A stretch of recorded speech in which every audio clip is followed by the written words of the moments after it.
स्वागत है दोस्तों आपका आज हमारे 13th वीडियो में। और आज हम बात करेंगे स्किन, मतलब कैसे आप अपनी स्किन की केयर करते हुए युवा और ऊर्जावान हमेशा रह सकते हैं। स्किन हमारी बॉडी का सबसे बड़ा ऑर्गन है, मतलब लार्जेस्ट ऑर्गन है, और लगभग 16% वेट हमारी बॉडी का ये कवर करता है। स्किन हमारे लिए किस तरीके से बेनिफिशियल है, वो हमें हार्मफुल रेडिएशन, बैक्टीरिया, वायरस और केमिकल्स से प्रोटेक्ट करती है। मतलब हमारी जो स्किन में छोटे छोटे छिद्र होते हैं वो हमें इनसे प्रोटेक्शन प्रोवाइड कराती हैं। और स्किन जो हमें डेली बेस पे जितने भी टॉक्सिन हमारी बॉडी में इकट्ठा हो रहे होते हैं तो वो उन छिद्रों के सहारे हमारी स्वेटिंग के थ्रू बाहर निकालती है।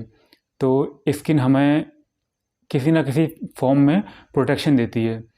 तो लेकिन हम इसे अनजाने में कह सकते हैं या जिस तरीके से भी डैमेज करते रहते हैं। किस तरीके से, जैसे हम क्रीम लगा के इसके सेंसर्स को, इनके रिसेप्टर को बंद करते रहते हैं, पाउडर लगा के और डिओड्रेंट लगा के, जो शैम्पू आते हैं और जो साबुन आते हैं केमिकल से भरे हुए आजकल, और जैसे ओडोमॉस आजकल लोग बहुत लगाते हैं मच्छरों से बचने के लिए। लेकिन उन्हें नहीं पता कि मच्छर से कई गुना हार्म हमें जो और चीज़ें देती हैं वो ओडोमॉस लगा के हमें मिलती जाती हैं। मतलब हमें जो प्रॉब्लम, हमारी जो प्रोटेक्शन है वो ख़त्म होती जाती है। तो अगर हम इन चीज़ों का इस्तेमाल नहीं करें और इनकी जगह हम जैसे एलोवेरा, रीठा, आंवला, नारियल और ऐसी बहुत सारी हर्ब्स हैं जिनका इस्तेमाल करके हम अपनी स्किन को प्रोटेक्ट कर सकते हैं और उन केमिकल से बच सकते हैं जो हम आजकल यूज़ कर रहे हैं। दिखने में वो जो चीज़ें होती हैं जो हम यूज़ कर रहे हैं आजकल वो बहुत लुभावनी होती हैं, बहुत अट्रैक्टिव होती हैं, लेकिन हमारी बॉडी को बहुत हार्म कर रही होती हैं। तो हम प्राकृतिक चीज़ों का सेवन करके इनसे बच सकते हैं। और जो हमारी एजिंग होती है उसमें एक्सपर्ट्स का कहना है कि जो फ्री रेडिकल्स हमारी बॉडी में बनते हैं उनके ज़्यादा बनने के कारण हमारी एजिंग ज़्यादा जल्दी होना शुरू हो जाती है।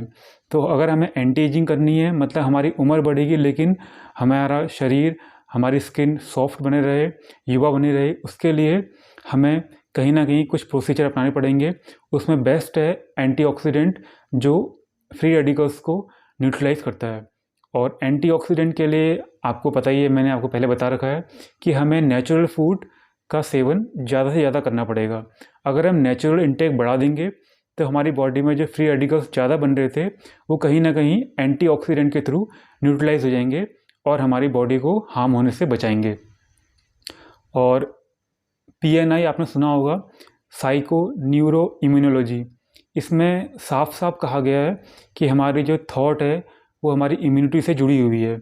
मतलब जो हम थॉट दे रहे हैं उसके अनुसार ही हमारी इम्यूनिटी बन रही है और WBC का निर्माण हो रहा है। WBC मतलब वाइट ब्लड सेल्स। तो अगर आप चाहते हैं कि आपकी इम्यूनिटी स्ट्रॉन्ग हो तो आप सही विचार अपने माइंड को देना शुरू करिए। और ऐसा कभी ना कहें कि मैं बहुत बीमार हूँ, मैं बहुत परेशान हूँ, मेरे साथ अच्छा नहीं हो रहा है, या इस तरह की जो स्टेटमेंट होती है वो कहीं ना कहीं हमारे माइंड के थ्रू हमारी बॉडी में जा रही होती है और हमारी बॉडी को वो हार्म कर रही होती है। तो अगर आपको अपनी बॉडी में लाइफ सेल्स बढ़ाने हैं, उनका निर्माण ज़्यादा करना है, तो प्राकृतिक चीज़ों का सेवन करें और अपने जो विचार हैं उन पर निगरानी रखें। मतलब देखते रहें कि विचार आपके ख़राब तो नहीं आ रहे हैं। अगर आप गलत विचार सोच रहे हैं या बोल रहे हैं तो वैसे ही आपकी बॉडी का निर्माण होता जाएगा। तो इन चीज़ों को ध्यान रखते हुए हम अपनी बॉडी को हार्म होने से बचा सकते हैं और अपनी बॉडी को हम युवा, ऊर्जावान और हमेशा स्वस्थ रख सकते हैं। और आपकी उम्र बढ़ेगी लेकिन कहीं ना कहीं आपके वो चेहरे पे वो ग्लो, आपकी बॉडी टोन में वो ग्लो, आपकी बॉडी स्ट्रक्चर में एक अलग सी ऊर्जा आपको महसूस होना शुरू हो जाएगी अगर आप इन चीज़ों का सेवन करते हैं और इन चीज़ों को अपनाते हैं। तो जो मैंने आपको चीज़ें बताई हैं कि आपको कैसे कैसे स्किन को बचाना है वो आप फॉलो करिए। उसके अलावा जो कुछ मैं आपको नियम बताता हूँ, जैसे आप जो डीप ब्रीदिंग करेंगे, जो मैंने आपको वीडियो बताया है पहले ABCD का, अनुलोम विलोम, बॉक्स ब्रीदिंग और चंद्रभेदी सूर्यभेदी प्राणायाम और डीप ब्रीदिंग, अगर आप इन चीज़ों को करते हैं तो आपकी बॉडी में ऑटोमेटिकली एंटी एजिंग शुरू हो जाएगी, मतलब आपकी एजिंग स्लो होना शुरू हो जाएगी। और उसके अलावा अगर आप योग करते हैं, वॉक करते हैं, मिट्टी से कहीं ना कहीं जुड़े रहते हैं, नंगे पाँव वॉक करते हैं, और सबसे इम्पॉर्टेंट सूर्य की रोशनी, अगर आप सन बेदिंग करते हैं, जैसे आपने देखा होगा आपके घर में अगर किसी अनाज में या किसी चीज़ में कीड़े लग जाएं या कोई चीज़ ख़राब होने लग जाए तो आप उसे धूप में सुखाकर उसे अच्छा बना देते हैं, मतलब धूप में सुखाते हैं तो उनके कीड़े मरना शुरू हो जाते हैं और फिर से तरोताज़ा होना शुरू हो जाते हैं जो आपके अनाज हैं या जो भी आइटम है। उसी प्रकार हमारी बॉडी में भी जो टॉक्सिन बन रहे होते हैं, बैक्टीरियाज हैं, वायरस हैं जो हमें हार्म कर रहे होते हैं, अगर हम सन बेदिंग करते हैं, सूर्य स्नान मतलब हम सूर्य की धूप लेते हैं सुबह के टाइम पे, और तो हमारी बॉडी से टॉक्सिन्स ऑटोमेटिक निकलना शुरू हो जाते हैं और हमारी एंटी एजिंग शुरू हो जाती है। तो अगर आप चाहते हैं युवा ऊर्जावान दिखना और आपका चेहरा चमकता हुआ दिखना तो आप इन नियमों का पालन करिए। और अगर आप इन नियम का पालन करते हैं तो आपकी बॉडी में कुछ हार्मोन्स होते हैं जो आपके लिए बेनिफिशियल हैं एंटी एजिंग के लिए, जैसे DHEA, HGH ग्रोथ हार्मोन होता है, मेलाटोनिन, और आपके डोज केमिकल वाले जो हार्मोन हैं डोपामाइन, ऑक्सीटोसिन, सेरोटोनिन और एंडोर्फिन। इस तरीके के जो आपके केमिकल्स हैं जो आपके लिए बेनिफिशियल होंगे एंटी एजिंग के लिए, वो बनना शुरू हो जाते हैं। और वो बनते कैसे हैं?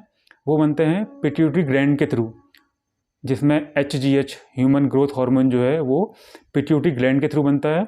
और पिट्यूटरी ग्लैंड किसके ऑर्डर पे काम करता है? वो काम करता है हाइपोथैलेमस। और हाइपोथैलेमस किस पे काम करता है? थॉट। तो अल्टीमेटली अगर आप सही थॉट देंगे तो हाइपोथैलेमस को वही मैसेज जाएगा, वही पिट्यूटरी ग्लैंड को जाएगा और आपके बॉडी में अच्छे केमिकल्स, अच्छे हार्मोन्स बनना शुरू होंगे और आपकी बॉडी एंटी एजिंग की प्रोसेस में चलना शुरू हो जाएगी।